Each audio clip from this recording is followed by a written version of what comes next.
Shall I start? That's right. Good afternoon, everybody. Welcome to the IBH webinar for this afternoon. I'm just going to let you know, if you haven't seen the notice already, that this meeting will be recorded.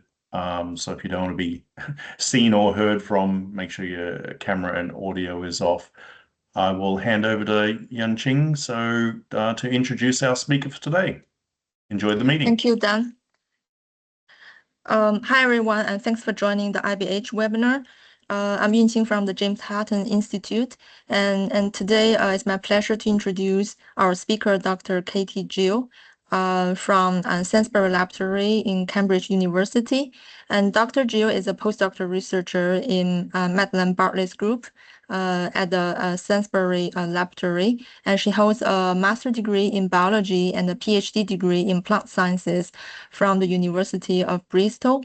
And her research focuses on investigating the genetic and developmental mechanisms driving lemma and morphological diversity in the grasses. And her research combine developmental imaging, transcriptomics, and genetic approaches in comparative models such as barley, blackgrass, and brachypodium. Today, she will talk about her work on the barley mutant leafy lemon 1 and morphological innovation in the grasses. And can welcome Dr. Jeal, and the floor is yours. Cool. Thank you for the introduction, and thanks to the organizers. So today I'll be talking about morphological innovation in the grasses. So evolution continually reworks conserved developmental programs to generate morphological diversity. And perhaps one of the best known examples of this is in the tetrapod limb, in which the conserved developmental program results in the generation of a bat wing, whale fin, and human arm, all of which look very different from each other and serve very different functions. And we see this principle throughout evolution, with the same core developmental programs being reused, modified, and repositioned to produce new forms. We also see a similar phenomenon in plants. Here we see modifications of the leaf developmental program, and this results in a wide range of leaf morphologies. So we have some simple leaves, some compound leaves, lobed leaves, and entire leaves. And in the grasses, such as barley, we see the leaves having two distinct domains: the sheath, which protects and surrounds the stem, and the blade, which is angled away from the stem for photosynthesis.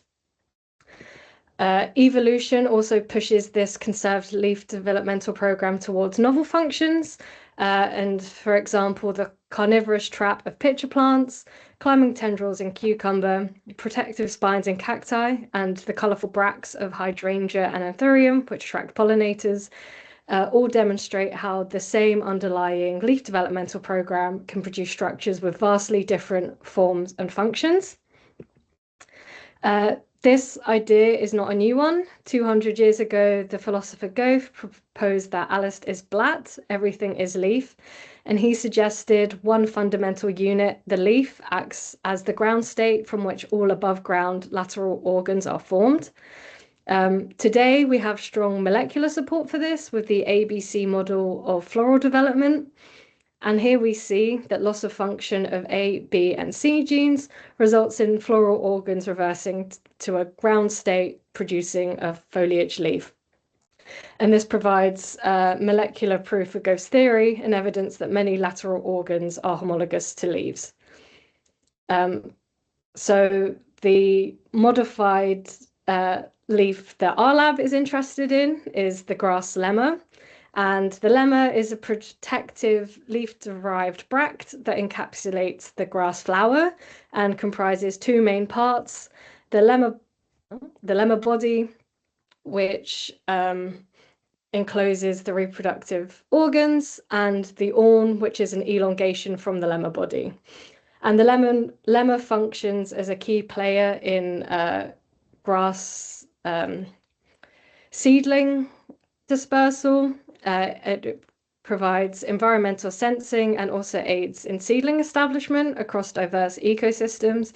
And the evolution of the lemma and its role in aiding with these functions has been widely considered a key innovation that helped that encourage the global ecological success of the grass family. Across the grasses, lemma morphology is highly diverse, and we see lemmas that lack awns, awns that are initiating from the distal tip, awns that initiate more proximally, and taking this further from just where the awn initiates, the morphology of the awn itself is also highly diverse.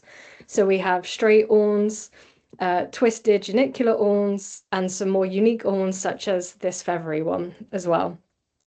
But when we look at this wide range of morphological diversity, and given that is a leaf-derived bract, it's striking that all of these grasses have the exact same consistent grass morphology with a sheath and then a blade, which is very consistent and uniform, with virtually no deviation.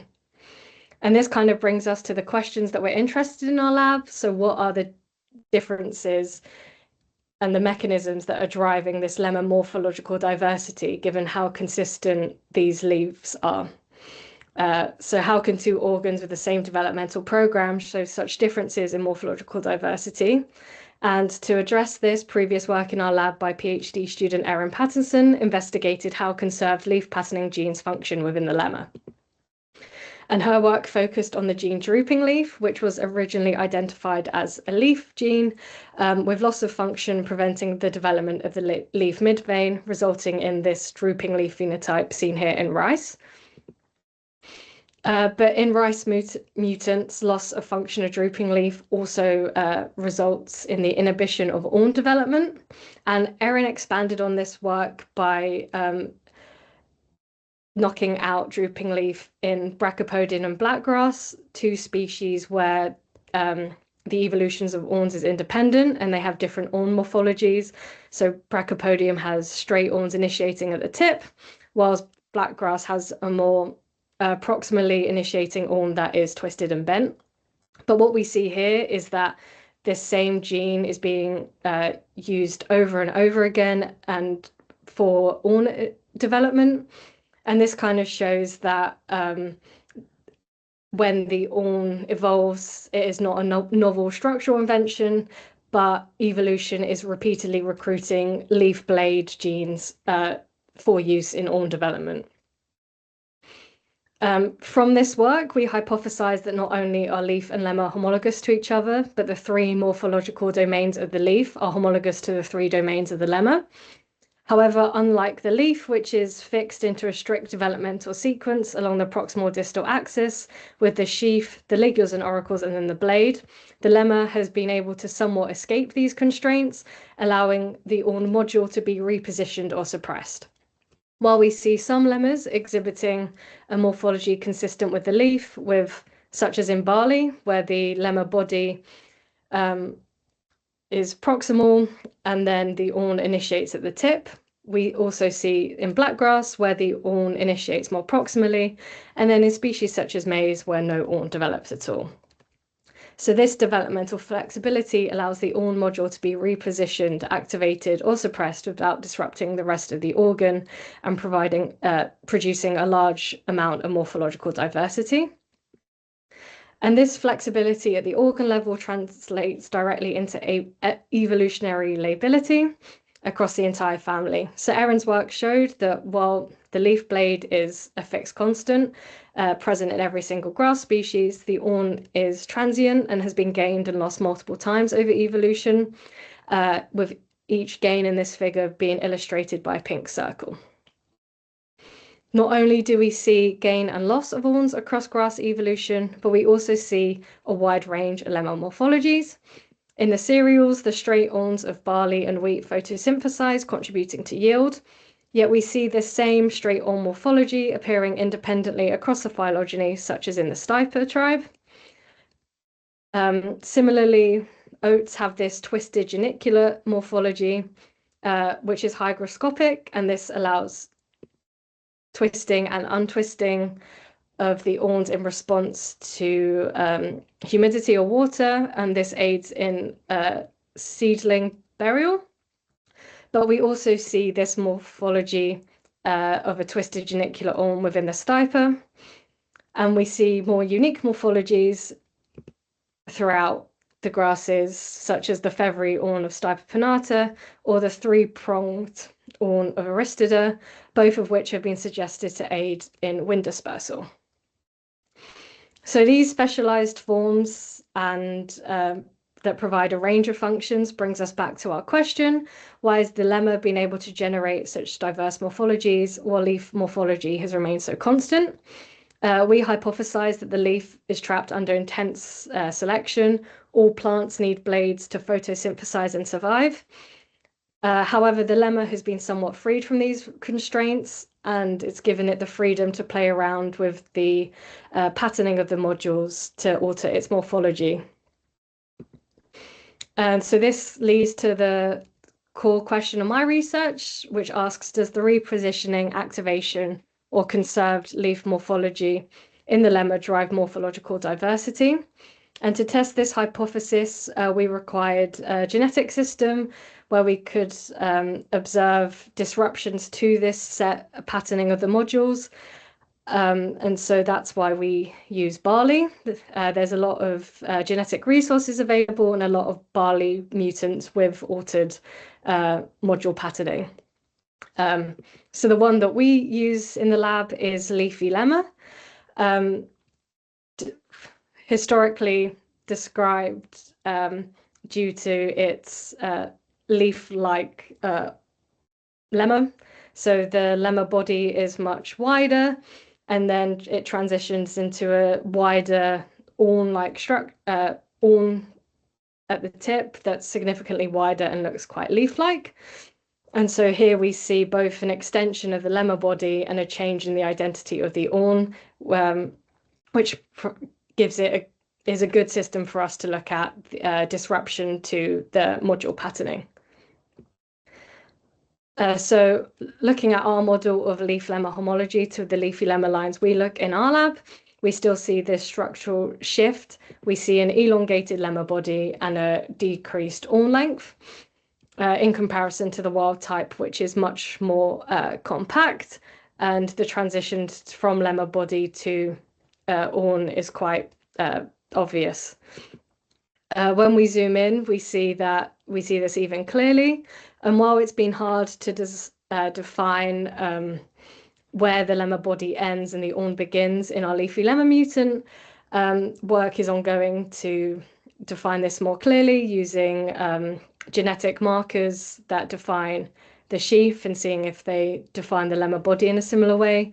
But at the moment, we're defining the transition from lemma body to awn using our leaf homology. So the sheath wraps around the stem and then the blade is flat.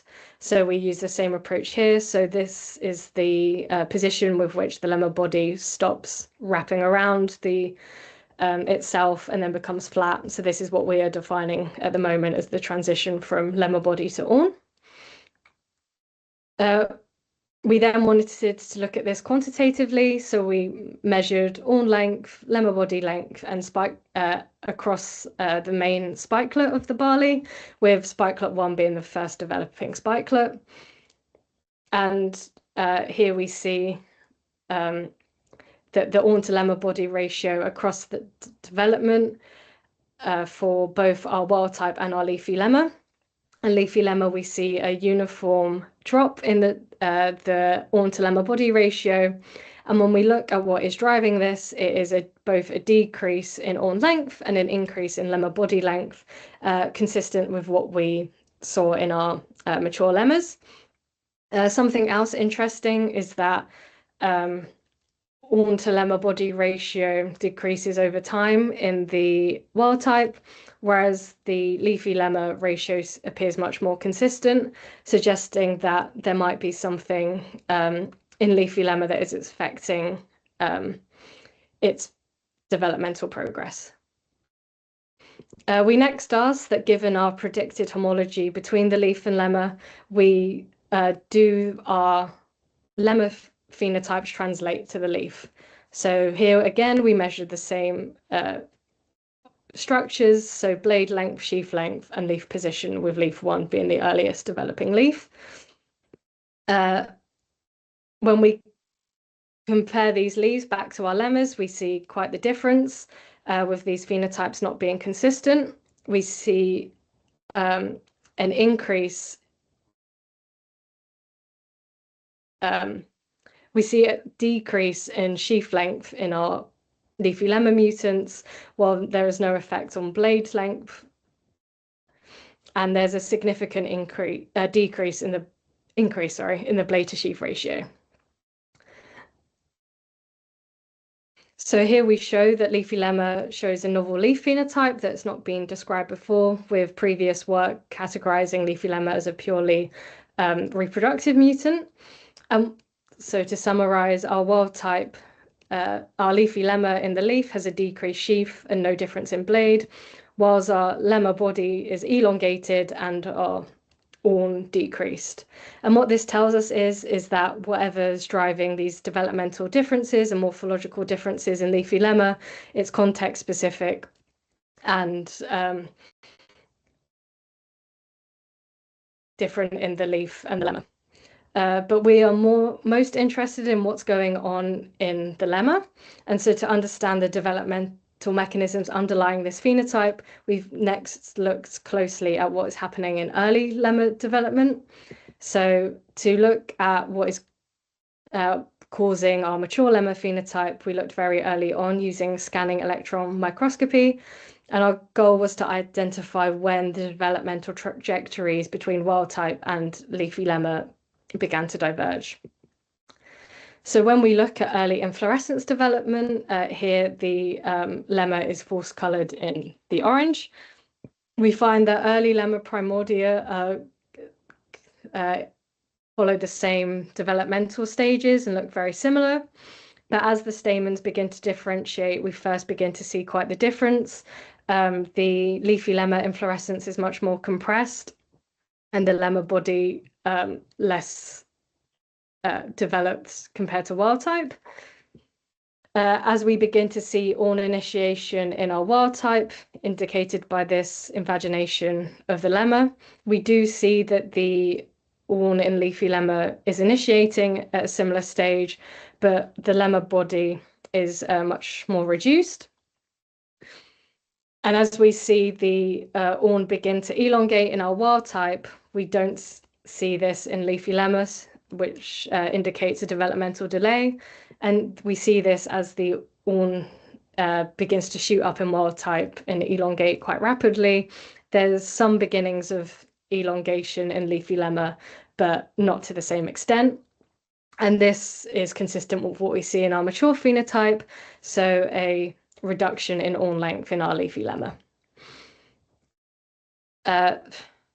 From this, we then wanted to ask what are the genetic mechanisms that contribute to the leafy lemma phenotype. And so we carried out bulk RNA-seq analysis on 3 developmental stages. So an early stage where the developmental trajectories had not diverged yet, suggests which is where pre-patterning mechanisms might be playing a role. A mid stage where the awns begin to initiate, and a late stage where we see this elongation in our wild type, but not in our mutant. So our first step in analyzing our RNA-seq data wasn't to just look at the mutant, but to define what normal developmental trajectories in these stages are in the wild type. And this was because we hypothesized that our leafy lemma would be a developmental mutant, and so any genes involved would be differentially regulated in our mutant compared to our wild type. So first we needed to get an idea of what genes are changing in our wild type over these 3 developmental stages. And so we defined any developmental gene as one that's changed over these stages. So either an increase across the 3 stages, a decrease, or a peak at any particular stage, such as in the middle. And from this analysis, we identified 653 wild-type developmental genes where the expression changes over these 3 developmental time points. So we see some down-regulated and some up-regulated, and then some with peaks in the middle stage. We then expected that any gene that was involved in the leafy lemma phenotype would have a different expression pattern to these wild-type developmental genes, and this showed that 139 genes had a different expression pattern in leafy lemma compared to wild-type. And so we took these genes forward for Go enrichment analysis, and this revealed that cytokinin, lipid transport, and response to cold were enriched. So these are the avenues we are currently exploring, and the questions we are asking now is, what is the biology that is going on here, and what are the mechanisms biologically that are driving these changes in the leafy lemma morphology? And currently we are focusing our efforts on both response to cytokinin and response to cold, but I will just be talking about the response to cold today. So why did we go along this avenue? So we went back to the underlying biology. It is well documented in plants like Arabidopsis that an increase in ambient temperature triggers a dramatic elongation of the petiole, as we can see here. And there are reports of this same elongation response in the grasses as well. So this graph shows that an increase in temperature increases the leaf elongation rate. And because our leafy lemma mutant exhibits the clear proximal distal patterning phenotype and an elongation of the lemma body, we hypothesized that this altered morphology could be driven by disruption to the plant's temperature sensing machinery, which could affect its growth and patterning. So to test this hypothesis in a preliminary investigation, we compared the development of and the lengths of leaves of leafy lemma and wild type grown at 21 degrees or a warmer 29 degrees. And what we see here is that in the wild type, there's no change in blade length in response to temperature, but we do see this consistent sheath length elongation in response to an increase in temperature. And what we see in our leafy lemma is that there is no such response, and there is no significant difference in sheath length between the 21 and 29 degrees treatments. So this suggests that leafy lemma might be insensitive to warm temperature, which results in a disruption to the patterning. And this links back to our transcriptomic data, suggesting that the leafy lemma locus could be involved in patterning via temperature sensing. And when these mechanisms are disrupted in leafy lemma, it results in the different patterning that we see in our lemma. So to summarize the work, we've shown that lemma and leaf are developmentally uncoupled with each other, and leaf and lemma phenotypes in mutants might not follow the exact same morphology. We've reported that leafy lemma shows a distinct leaf phenotype opposite to the lemma that has not been described before. And the fact that the same mutation drives opposite structural outcomes, both an expansion of the lemma body but reduction of the leaf sheath, emphasizes how context-dependent these shared modules are. Our RNA sequencing and temperature experiments have suggested that this might be involved with disruption to temperature-mediated growth regulation. And our immediate future work will prioritize investigating cytokinin's role in this, as well as trying to map the leafy lemma mutant to understand what both the biological and genetic mechanisms that cause this change in morphology. And this will provide deeper insights into how genetic disruptions of module patterning drives morphological innovation. So yeah, so I'd just like to thank the Bartlett lab, especially Erin Patterson, as she did most of the foundational work on this project, and our collaborators, Anis Richardson and Edinburgh, and Dana McGregor at Romsted. So thanks. Thanks, Katie, for the interesting talk. From the audience, if you have any questions, you can put in the chat, or you can raise your hand. We will unmute you so you can ask your own question.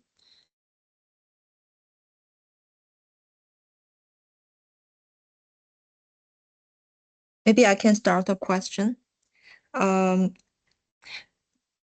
So you talk about the ratio of the lemma versus on, or the blade versus sheath.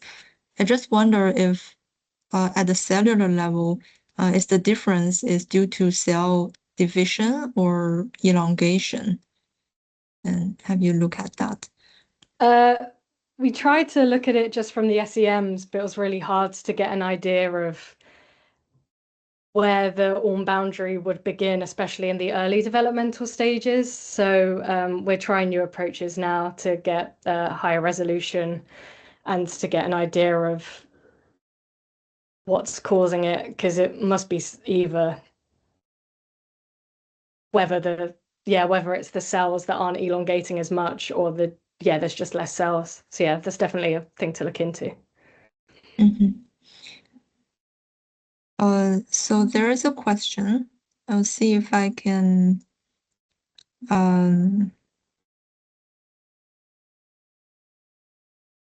unmute. Can you hear me? Oh yeah, we can hear you. Yeah. Hello, I'm Alessandro. Thanks, Katie, for your nice talk.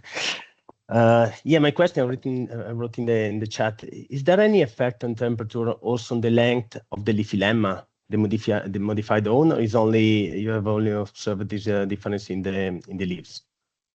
So when we were doing the work on this, we were restricted on space. We had to grow them on plates very early on, but I'm currently planning an experiment to grow the plants to full height to see an effect on whether it affects the sensing then. So yeah, I've done separate work to this for a different project, looking at the temperature effects on Brachypodium grown in low and high temperatures, and the Orn and lemma body patterning does change. So it'd be interesting to see whether leafy lemma follows that, and barley in general. Thank you. There's a question from Haslop Harrison. Do you want to ask your own question? Yes. So I've just got the obvious practical question about the awns as to why barley largely has awns, whereas wheat largely doesn't, except for the enormously expensive British variety Skyfall. How is your understanding of the genes involved likely to affect what we see coming through the breeding programs? I'm not too up to date with the effects on yield. I know from talking to people that it seems the trade-off might be drought resistance with awns versus yield requirements. There's more, or potentially a thing I've seen that it might cause disease or of something if awns are present. But yeah, I'm not too sure how it impacts the breeders too much. Do you have enough seed of any of these that you could run plot trials 3x1 or something like that? Not plot trials, but I could just look at the seed and see even if there is a yield impact on this. Because I think, having such a bigger lemma, a wider awn, it might, anecdotally, I've seen that the grains are thinner. So whether that affects it too much and doesn't actually have a yield benefit, we'd have to see. Yes, because I know there were all the spectacular projects in the 1980s at Plant Breeding Institute looking at the, I suppose, synthetic efficiency from awned species and non-awned, suggesting a lot of the photosynthetes came from the awns, but none of that's not the sort of experiment that's done anymore. But your genetic approach is very likely to be able to address some of the effects of the morphology changes. Thank you. There's a question from Sarah. Sarah, do you want to ask your own question? Sure. I hope you can hear me. I can't sort out my camera.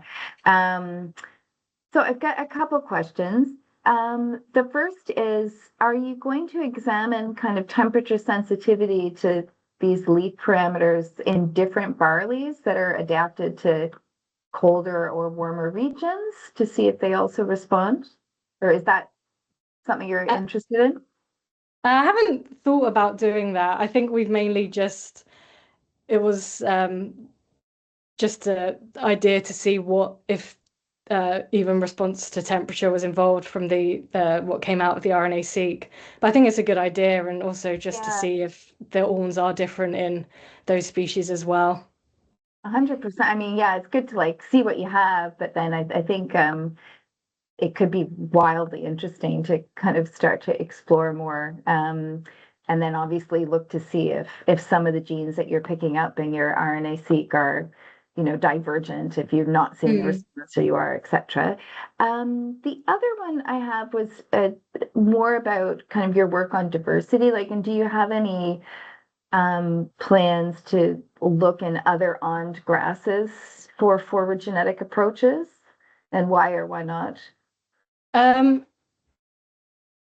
So the other side of the project that was a bit less barley, so I didn't talk about too much here, is looking at blackgrass. So on this, it would be like this type of morphology. And we're kind of unsure at the moment whether all of the lemma would be a lemma or given positioning, and that's how you tend to define homology, is if anything above this might be what the ligule tissues are.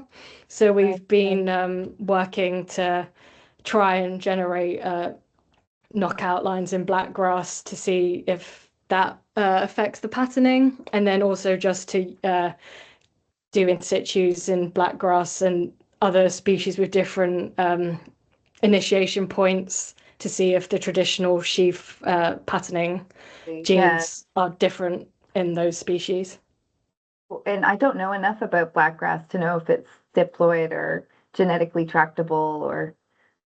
You can do VIGs in it, and we've been working with the collaborator at Rothamsted to get it. But I think another project in the lab coming up is trying to get it stable, transformed, and that would make things much quicker and easy. Well, slightly quicker and easier. I guess the last, if there's time, more just a comment. So we're in my own group, we're looking at developing some resources to unpick cytokinin signaling. So please get in touch, and I'd be happy to discuss more. Amazing. Thank you. All right. Cheerio. Thanks for the great talk. There's another question from Jennifer Smith, and she asks if you know the gene or candidate genes that may cause this leafy lemma phenotype. So we're working with other groups. So groups in Germany and Japan are a bit further ahead, and it's been narrowed down to chromosome 2H, but there might be other factors involved. It's very complicated at the moment, but we're hoping to get an idea soon, and using the resources that the other groups have to get an idea. But I think it's quite complicated, that we're more interested in just what the mechanisms might be, and if we find out what the gene is, that'd be amazing. Yeah. There's another question from Luke. And Luke, do you want to unmute yourself and ask yourself? Can you hear me? Yeah. Okay. Thanks for the talk. It's not my area, but I was interested. on the phenotype you get with the leafy lemma mutant in barley, do you get a midrib in the leafy awn section? Not one that I have specifically noticed. It's around this, the veining pattern's similar to just the normal barley awn. There's just it's just wider, and there might be a few more, because I think the awn in barley has 3 veins, and when we've defined the transition from awn to lemma body to awn, that it has 3 at that point. So that's also kind of what we've been going on, but I've not specifically noticed if there's a mid vein. I'm just from your introduction with the drooping leaf mutant in rice not having awns. It just seems kind of cool. The other thing from this slide you've got up, you've sort of shown an analogy between the ligules, auricles, and the boundary section in your lemma awn. What's the evidence for that? I'm just thinking, for sort of ligulous mutants don't seem to show an obvious brain phenotype or inflorescence phenotype. Yeah, so this is like the other work I've been working on, is to test this. So we are testing this at the moment. We've got ligulous mutants in Brachopodium, but we've only got ligulus 1, which is quite downstream of it, because that just produces a ligule, whereas ligulus 2 in maize is what does the patterning. So we think maybe if any of them were to be involved, it's likely to be sent quite upstream, involved in patterning, as opposed to producing the tissue.